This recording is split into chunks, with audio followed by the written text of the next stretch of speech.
My heart stopped when David's name lit up my phone screen. My son-in-law rarely called unless he wanted something, and his calls always left me uneasy. For a moment, I considered letting it go to voicemail, but worry for my daughter Sarah and my grandkids made me swipe to answer. "Hello?" I said, striving to keep my voice even. "Martha," David began, his tone slick with false warmth. "I hope I'm not catching you at a bad time." I gripped the phone tighter, dread coiling in my stomach. "What do you need, David?" He chuckled, the sound sharp and calculated. Straight to the point, as always. "Well, since you asked, I need $50,000. By Friday." The amount was staggering, and my breath caught. 50,000. "David, that's non-negotiable," he interrupted, his feigned charm dissolving. "Unless you want to explain to Emma and Lucas why Grandma won't be around anymore." A chill swept through me. "What are you talking about?" "It's simple," he said, his voice suddenly icy. "You give me the money, and everything stays as it is. You keep your Sunday dinners, your little video chats, the whole routine. But if you don't..." He let the threat dangle. "Sarah and I might decide it's time for a fresh start, somewhere far away." I sank into a chair, my legs unable to support me. "You can't do that." "Sarah would never agree." "Sarah will do whatever I tell her," he said, the venom in his tone unmistakable. "You know that as well as I do. So what's it going to be, Martha? 50 grand or goodbye forever." The line went dead, leaving me reeling. I stared at the phone, my mind spinning with fear and fury. My name is Martha Collins, and until that moment, I hadn't known it was possible to hate someone so deeply. But the icy rage that coursed through me as I sat in my kitchen, imagining my grandchildren slipping out of my life, it was something I'd never felt before. David had been tightening his grip on Sarah for years, transforming her from a vibrant, independent woman into someone unrecognizable. My brilliant daughter, once bound for medical school, now lived a shadow of a life trapped by his manipulation, and I'd watched, heartbroken, as she made excuses for him, just as I had for her father long ago. But I wasn't that timid woman anymore. I'd spent years rebuilding my life after Robert's death, learning to stand tall and fight for what mattered. David had underestimated me. "I need time to think," I had told him, masking my emotions behind a calm facade. He clicked his tongue. "You have until Friday, and Martha? Don't even think about telling Sarah. We wouldn't want her upset, would we?" The memory of his words fueled my resolve. I wouldn't let him win. I walked into my study, where a wall of family photos told the story of better days. Sarah's radiant smile at her graduation, Emma toddling toward the camera, Lucas blowing out candles at his last birthday. I saw it all so clearly now, the cracks in Sarah's smiles, the way she seemed to shrink in David's presence, just as I once had. I powered on my laptop and began to type, years of silent preparation finally paying off. Every demand David had made, every veiled threat, every suspicious bruise Sarah explained away, all of it poured onto the screen. I'd been documenting for years, not wanting to admit I might one day need it. Now I was grateful I had. As I typed, a text from Sarah came through. "Mom, are you coming to Sunday dinner? The kids miss you." My heart ached at the thought of those sweet faces. "Wouldn't miss it for the world, sweetheart," I replied, forcing a smile. Then, with a deep breath, I picked up the phone again. David thought I'd crumble under his threats. But he'd miscalculated. I would do anything for my grandchildren, but I wouldn't play by his rules. "Hello, Detective Martinez," I said when the line connected. "This is Martha Collins. I think it's time we talked about David." Sunday dinner came with the weight of a storm, a culmination of 3 tense days spent working with Detective Martinez to piece together a case years in the making. Now, as I stood on Sarah's front porch with a casserole in my hands, a familiar knot of dread twisted in my stomach. Entering David's domain always felt like stepping into enemy territory. The door flew open before I could knock. "Grandma." Emma's voice rang out as she flung herself at my legs.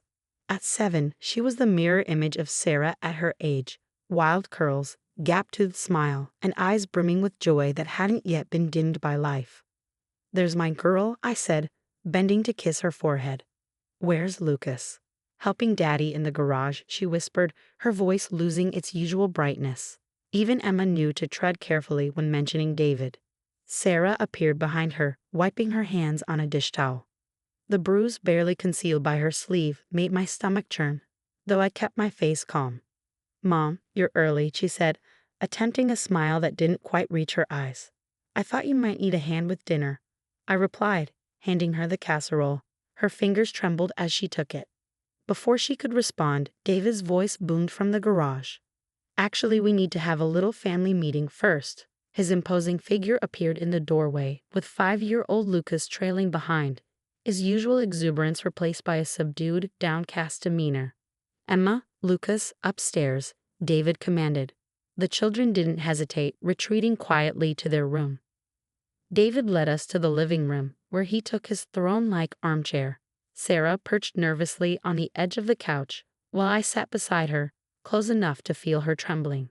"So, Martha," David began, his sharp smile cutting through the room, "have you thought about our little conversation?" Sarah's brow furrowed in confusion. "What conversation?" David's tone shifted, dripping with Fox's concern. "Oh, did your mother tell you?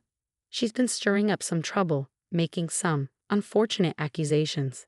I kindly asked her to make amends with a small contribution to the family."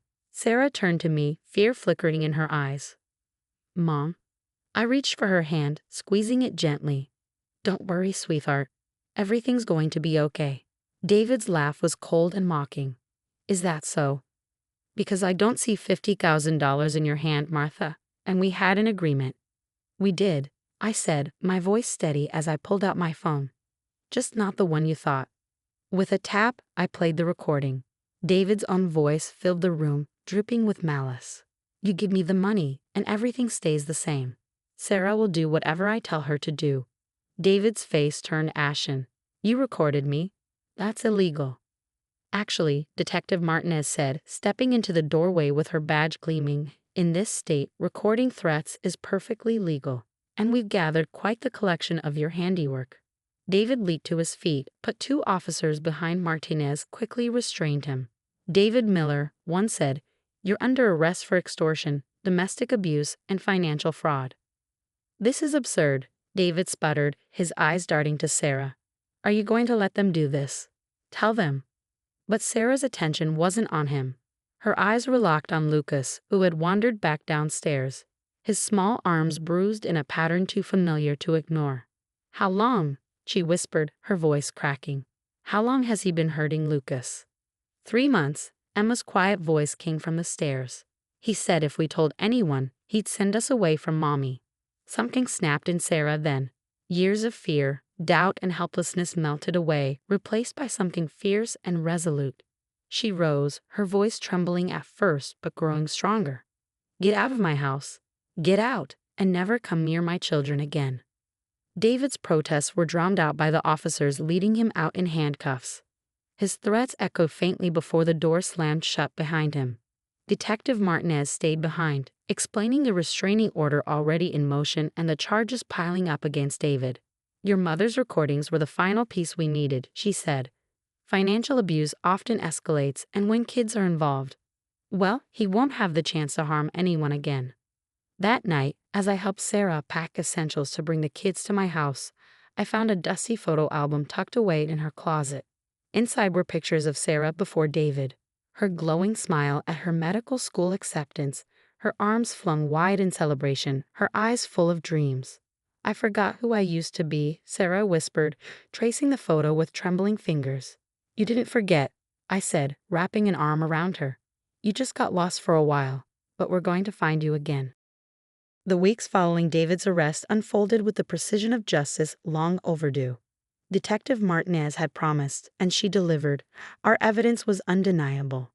Bank records revealed years of financial manipulation, stolen credit cards, forged checks, and secret accounts where David had siphoned funds meant for Emma and Lucas's future. It was a paper trail of betrayal. The most poignant discoveries, however, came from Emma's art therapy sessions. Her drawings spoke volumes her young voice couldn't yet articulate. Dark figures overshadowing stick figures of her and Lucas, jagged teeth and monstrous faces, houses with no doors or windows. Each crayon stroke was a silent witness to the terror they'd endured. Then came the call. "Mrs. Collins," Detective Martinez said one crisp morning, "we uncovered something in David's office you should see." At the station, she laid out a chilling collection of documents, forged loan applications, fraudulent investment forms, and falsified life insurance policies.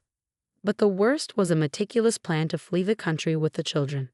Fake passports, transportation receipts, even a property deed for a house in Mexico. He was planning to disappear, Martinez explained. Your timing stopped him in his tracks. When I returned home, Sarah was in the study, surrounded by brochures for medical school residencies. She looked up, tears shimmering in her eyes.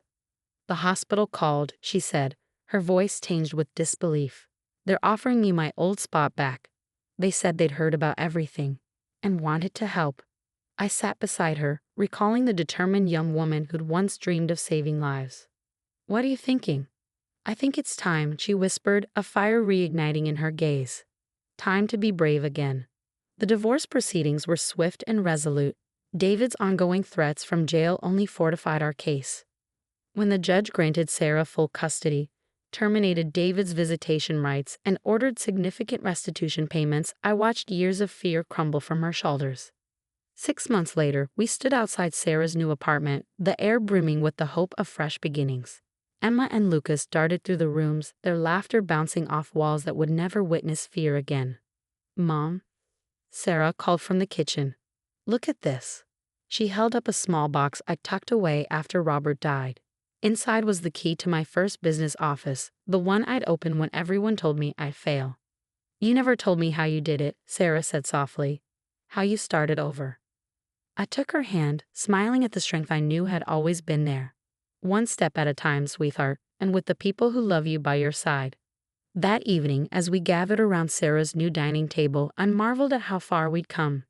Sarah flipped through medical textbooks between bites of dinner. Emma proudly displayed her latest drawing, this time of a sunny house filled with smiling faces. Lucas built a tower of blocks, unbothered by sudden noises. David's threat that had started it all echoed in my mind. He tried to weaponize my love for my grandchildren. But he never understood that love doesn't make you weak. It makes you fierce. It gives you the strength to fight for what matters most and to teach your children that they are worth more than fear. My phone buzzed, a text from Detective Martinez. They'd uncovered more victims, families who'd suffered under David's schemes. Would you and Sarah be willing to help build their cases? She asked. I glanced at my daughter, the resilience in her eyes unmistakable. Her answer came without hesitation. Tell them yes, she said firmly. We're ready to help.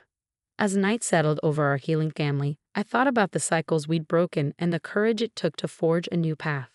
Sometimes the greatest act of love isn't just protecting your children, it's showing them they deserve better and helping others do the same.